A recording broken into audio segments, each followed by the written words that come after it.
Godfrey the Dragon by Nanny Linda. Dorothea was on a visit to her Grandma Lizzie May. It was a very special occasion, as Grandma's birthday was today. She had taken her Grandma some presents, her favourite perfume and some sweets, and they were planning a day of shopping with lunch in town as a special treat. Dorothea watched her Grandma excitedly unwrapping all of her gifts, one of which was a golden teapot with a delicate little lid. There was a note hidden inside the teapot from Grandma's eldest son, Pete, which read, "I bought this when I was on holiday, dear Mum, and thought it was right up your street." Grandma then decided to place the teapot in the glass cabinet hanging on the wall, so it could be seen immediately and admired when friends and visitors came to call. It was an oh so very pretty little ornament, such a delicate little pot, but as for actually holding boiling water, a good idea it was not. While Grandma was giving it a polish, she accidentally dropped the teapot onto a chair, and Dorothea thought she heard a groan that sounded like an angry bear. Grandma then made herself ready for her birthday trip with Dorothea into town. She definitely hadn't heard the teapot groan again when she had put it down. Later, when they returned, Grandma was tired, so she went upstairs to her bed for a nap. So Dorothea went to the cabinet and gave the teapot a poke and a tap. Nothing seemed to happen, so she gave it a shake and a rub. And from the teapot spout she heard a great big glug, glug, glug. The teapot started wriggling, and with a swish and a great big plop, out jumped a little scaly green dragon from the spout of the golden teapot. Oh my, that was painful," the dragon said as he shook and puffed himself out. "I've been in there for ages. Didn't you hear me shout?" "No, I did not," said Dorothea, jumping back in total shock. "You're not going to eat me, are you?" "No," said the dragon, "definitely not." "I've got a rotten toothache. It's giving me such pain. But it's certainly nice to meet you. Do you have a name?" "Yes, it's Dorothea. And do you have one too?" "Yes, I am known as Godfrey. And I don't know what to do. I was parted from my family when we were travelling through a storm, and I hid in this little teapot and tried to keep myself safe and warm. I've also torn a hole in my wing as I crashed into a tree in the wind and rain, and until I can repair it, grounded I will remain. I miss my mummy and my daddy, my sister and brother too. I don't know how to find them.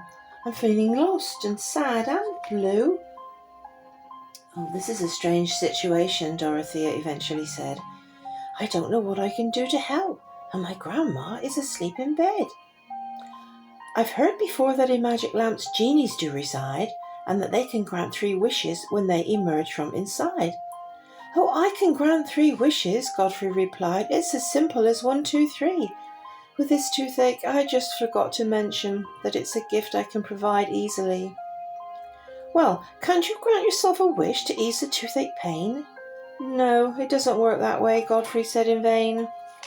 "Well, what if I make a wish and give it back to you, for your toothache to vanish and your tooth to be as good as new?" "That would be amazing," said Godfrey as he flew around Dorothea's head. "It's a wonderful suggestion, one that I never will forget." So Godfrey made one of the wishes at Dorothea's request, and his tooth immediately felt better, and he felt relieved and much less stressed. "Now then," said Dorothea, showing so much care, "my second wish to be granted is your wing to be repaired."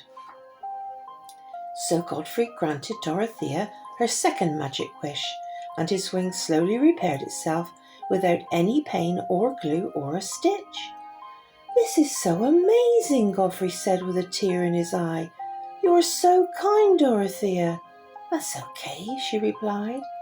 "I feel so much better now, thank you, Dorothea. The pain has all gone away, but I don't want to outstay my welcome and take up any more of your day." You have been so helpful, Dorothea, so friendly and so kind. A more considerate person I could never wish to find." "Oh no," said Dorothea, "you can't go back into your teapot yet. We have got to get you home to your family. I've a third wish, don't forget." "So, my third wish is for you to find your family so you can all be together again and live a very happy and contented life in your magical dragon domain." So Godfrey made the third wish at Dorothea's request, and with a flash and a crash and a huge puff of smoke, just the golden teapot was left. "Oh," said Dorothea with a tear in her eye, "I didn't even get the chance to say goodbye. But I do hope that you reunite with your family, Godfrey, and it is a successful ride." Dorothea put the teapot away and closed the cupboard door, and started to remember. It had been a wonderful day for sure. Dorothy had been so very thoughtful and oh so terribly brave, and she would always remember her friend Godfrey, the dragon she had saved. This very special encounter would only ever be hers to know. Who would believe her anyway? Everyone would say it wasn't so. With all the excitement over, Dorothea decided to go home, so she started to collect her coat, her bag and mobile phone. Then suddenly there was a blast of hot air and a mighty giant dragon did appear, one so much larger than Godfrey, and he had a spiky beard. "You must be Dorothea," he bellowed, "Godfrey's new human friend. I have come to say a huge thank you, and for helping him to mend, for giving him your 3 wishes and easing all of his pain, and assisting us as a family to be together once again. I know it was given from your heart, Dorothea, of which you must always be proud, and as a reward for your great courage, a special gift to you I endow. On your birthday, each and every year, you will be granted one special wish, for I am king of the dragons, and Godfrey my son is a prince. As an extra special thank you, Dorothea, just from me to you, I grant you one wish for today, and I bless and will protect you always too." And with that, the king of the dragons faded away from Dorothea's view. But she knew what she would be wishing for. "It's a secret though, and can't tell you."